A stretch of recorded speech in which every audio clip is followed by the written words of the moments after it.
सवेरे जल्दी नहाकर, सवेरे जल्दी से भगवान सूर्य को जल चढ़ाकर, अपने भगवान गोपाल जी को उठाकर श्रृंगार करके, नहला धुलाकर श्रृंगार करके दिन भर उन्हें भजन सुनाइए, कीर्तन सुनाइए, भगवान के लिए प्रसाद तैयार कीजिए, भगवान के भक्तों को बुलाकर भगवान का सत्संग कीजिए और भगवत चिंतन में डूब करके भगवान नाम का आश्रय लीजिए और कृष्ण जन्माष्टमी मनाइए भगवान की कथा के साथ। बोलिए गौरी गोपाल भगवान की जय।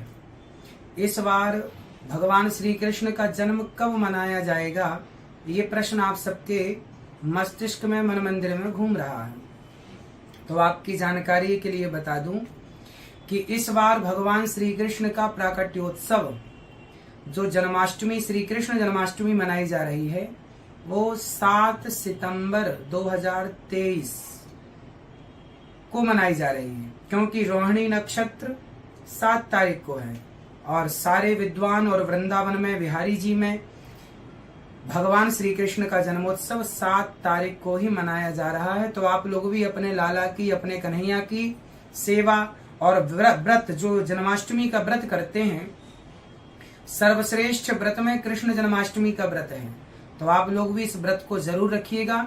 और सुबह जल्दी जागकर 7 तारीख को भगवान का प्राकट्योत्सव है, सवेरे जल्दी नहाकर, सवेरे जल्दी से भगवान सूर्य को जल चढ़ाकर, अपने भगवान गोपाल जी को उठाकर श्रृंगार करके, नहला धुलाकर श्रृंगार करके दिन भर उन्हें भजन सुनाइए, कीर्तन सुनाइए, भगवान के लिए प्रसाद तैयार कीजिए, भगवान के भक्तों को बुलाकर भगवान का सत्संग कीजिए और भगवत चिंतन में डूब करके भगवान नाम का आश्रय लीजिए और कृष्ण जन्माष्टमी मनाइए भगवान की कथा के साथ। रात्रि के 12 बजे गौरी गोपाल आश्रम में भी यहाँ उत्सव मनाया जाएगा। आप लोग अपने YouTube पर यहाँ से सीधा लाइव प्रसारण देख सकते हैं और किस प्रकार जन्माष्टमी यहाँ मनाई जाती है आप अपनी आंखों से देख सकते हैं, जुड़ सकते हैं। और कंफ्यूज ना होइए, 7 तारीख 7 सितंबर को कृष्ण जन्माष्टमी है। आप सबको कृष्ण जन्माष्टमी की बहुत बहुत शुभकामनाएं।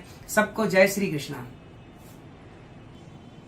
भगवान श्री कृष्ण का जन्मोत्सव क्यों मनाया जाता है? क्योंकि इस दिन भगवान का जन्म हुआ था समाज की रक्षा के लिए, समाज को नई सीख, नई दिशा देने के लिए। जब पृथ्वी पर भार बढ़ जाता है, जब जब हो ये धर्म की हानि, बाढ़े असुर अधम अभिमानी, परित्राणाय साधूनाम विनाशाय च दुष्कृताम, धर्म संस्थापनार्थाय संभवामि युगे युगे।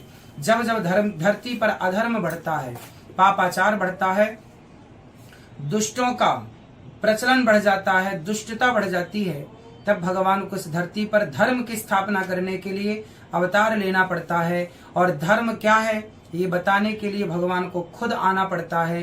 तो भगवान श्री कृष्ण आए और उन्होंने बताया कि किस प्रकार से वो इस संसार में रहकर अर्जुन को किस प्रकार उपदेश दिए।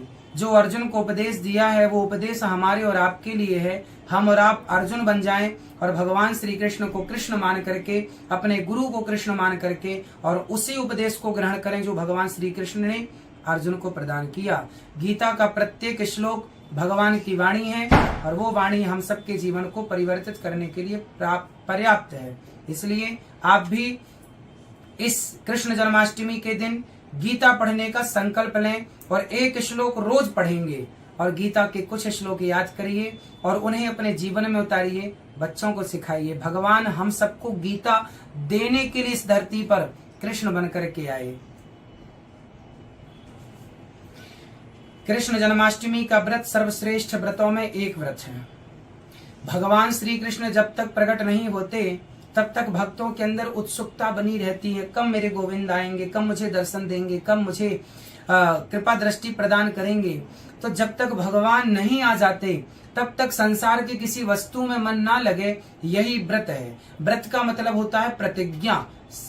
प्रतिज्ञा, संकल्प लीजिए, प्रतिज्ञा लीजिए कि आज से मैं सदा भगवान श्री कृष्ण का नाम जप करूंगा, सदा भगवान के आश्रित रहूंगा। जैसे द्रौपदी ने सबको बुलाया, कोई नहीं आया, जब गोविंद को पुकारा तो गोविंद दौड़े चले आए। इसी प्रकार ये व्रत का अर्थ होता है कि भगवान के आश्रित होना। तो आज से आप लोग व्रत लीजिए और आज व्रत रखिएगा, अर्थात कृष्ण जन्माष्टमी को व्रत रखिएगा और बच्चों को बोलिएगा वो भी व्रत रहें, अधिक से अधिक भगवान नाम जाप करें, अधिक से अधिक कीर्तन करें। ये व्रत तो देवता भी कृष्ण जन्माष्टमी का व्रत करते हैं, धरती लोक की तो छोड़िए, स्वर्ग लोक के लोग भी भगवान श्री कृष्ण की जन्माष्टमी का व्रत रखते हैं और भगवान का उत्सव धूमधाम से मनाते हैं। जय जय श्री कृष्ण।